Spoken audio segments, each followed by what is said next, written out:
During 2007 and 2008, photographer Adriel Heisey took to the skies of the Southwest at alarmingly low altitudes to recreate a canon of historic photographs taken by Charles and Ann Lindbergh in 1929.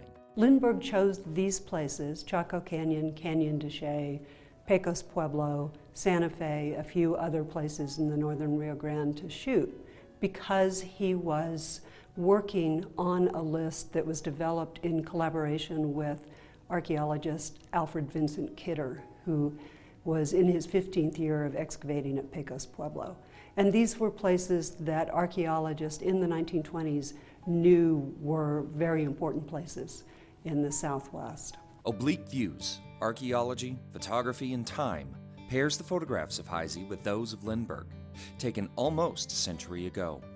The comparisons give audience a bird's-eye view of the changes over our native landscape, influenced by both man and nature. What has changed the most in the then and now photos? Waterways consistently have changed. They are now more channelized.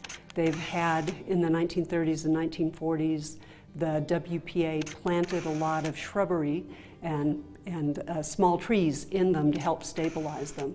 They don't sprawl, they don't spread the way they used to.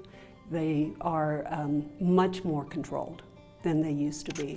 Over 200 images were photographed by Lindbergh and his wife Ann.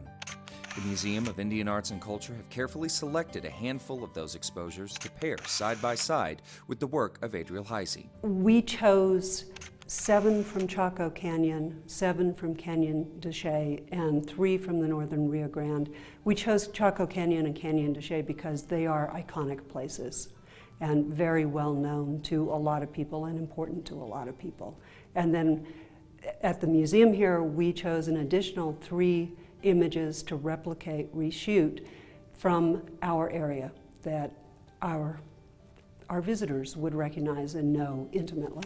Among those locations is what remains of Threatening Rock, located at one of the most iconic destinations in the Southwest, Pueblo Bonito. Threatening Rock was named that. It has had various other names as well by the Park Service, and it was a rock that had separated from the North Canyon Wall right above Pueblo Bonito, the most iconic site probably in the entire Southwest. And it was separated, and it was very clear that if and when it fell, it would do grave damage to the Pueblo itself. It apparently was a threat when Pueblo Bonito was actually built in the late 800s, 900s AD. And the ancient Chaco people had built a terrace under it, pine pole props to help keep it up, and had put prayer sticks, pahos, in there as well to help stabilize it. In 1941, January 22nd, after a very severe rainy winter, the rock fell.